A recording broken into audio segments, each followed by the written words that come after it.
This is a Yah Scriptures feature presentation. Yah Scriptures can be found at yahscriptures.com. Reuben 1. The copy of the Testament of Reuben, even the commands which he gave his sons before he died in the 125th year of his life. 2 years after the death of Yosef his brother, when Reuben fell ill, his sons and his sons' sons were gathered together to visit him. And he said to them, My children, behold I am dying, and go the way of my fathers. And seeing there Yehuda, and Gad, and Asher his brethren, he said to them, Raise me up that I may tell to my brethren and to my children what things I have hidden in my heart, for behold now at length I am passing away. And he arose and kissed them, and said unto them, Hear my brethren, and do ye my children, give ear to Reuben your father, in the commands which I give unto you. And behold, I call to witness against you this day the Elohim of the Shamayim, that ye walk not in the sins of youth and fornication, wherein I was poured out, and defiled the bed of my father Yaakov. And I tell you that he smote me with a sore plague in my loins for 7 months, and had not my father Yaakov prayed for me to Yahuwah, Yahuwah would have destroyed me. For I was 30 years old when I wrought the evil thing before Yahuwah, and for 7 months I was sick unto death. And after this I repented with set purpose of my soul for 7 years before Yahuwah. And wine and strong drink I drank not, and flesh entered not into my mouth, and I ate no pleasant food, but I mourned over my sin, for it was great, such as had not been in Israel.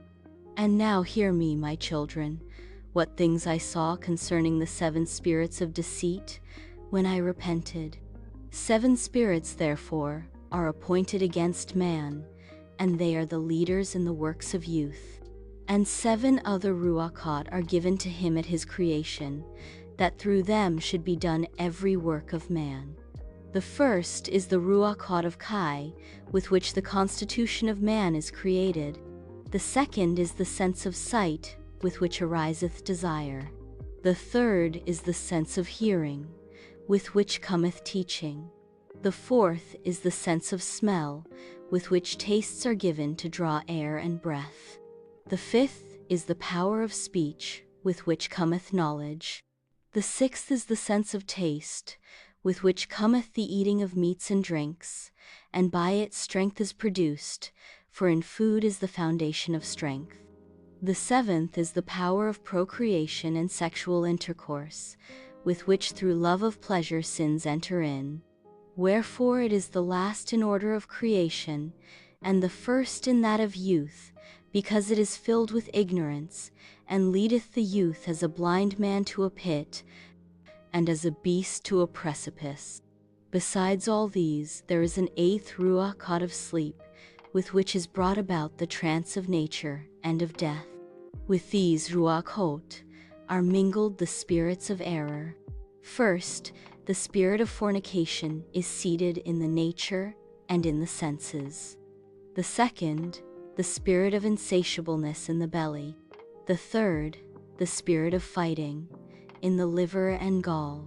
The fourth is the spirit of obsequiousness and chicanery, that through officious attention one may be fair in seeming. The fifth is the spirit of pride, that one may be boastful and arrogant. The sixth is the spirit of lying, in perdition and jealousy to practice deceits, and concealments from kindred and friends. The seventh is the spirit of injustice, with which are thefts and acts of rapacity, that a man may fulfill the desire of his heart. For injustice worketh together with the other spirits by the taking of gifts. And with all these the spirit of sleep is joined, which is that of error and fantasy. And so perisheth every young man, darkening his mind from the truth, and not understanding the Torah of Elohim, nor obeying the admonitions of his fathers, as befell me also in my youth. And now, my children, love the truth, and it will preserve you. Hear ye the words of Reuben your father. Pay no heed to the face of a woman, nor associate with another man's wife, nor meddle with affairs of womankind. For had I not seen Bilhah bathing in a covered place, I had not fallen into this great iniquity. For my mind, taking in the thought of the woman's nakedness, suffered me not to sleep until I had wrought the abominable thing. For while Yaakov, our father, had gone to Yitzchak his father, when we were in Eder, near to Ephrat, in Beit Lechem, Bilhah became drunk and was asleep uncovered in her chamber.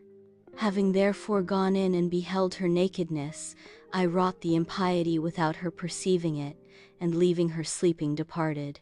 And forthwith a messenger of Elohim revealed to my father concerning my impiety, and he came and mourned over me, and touched her no more. Thank you for watching this Yah Scriptures feature production.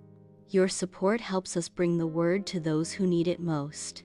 When you visit YahScriptures.com, you can download the Yah Scriptures for free and experience the power of the word at no cost.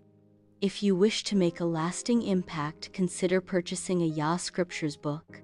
Every purchase you make allows us to send a copy to our brothers and sisters in chains within the U.S. prison system, helping them to find hope, strength, and guidance through the Scriptures. Your support not only helps spread the message, but also makes a real difference in the lives of those who need it most.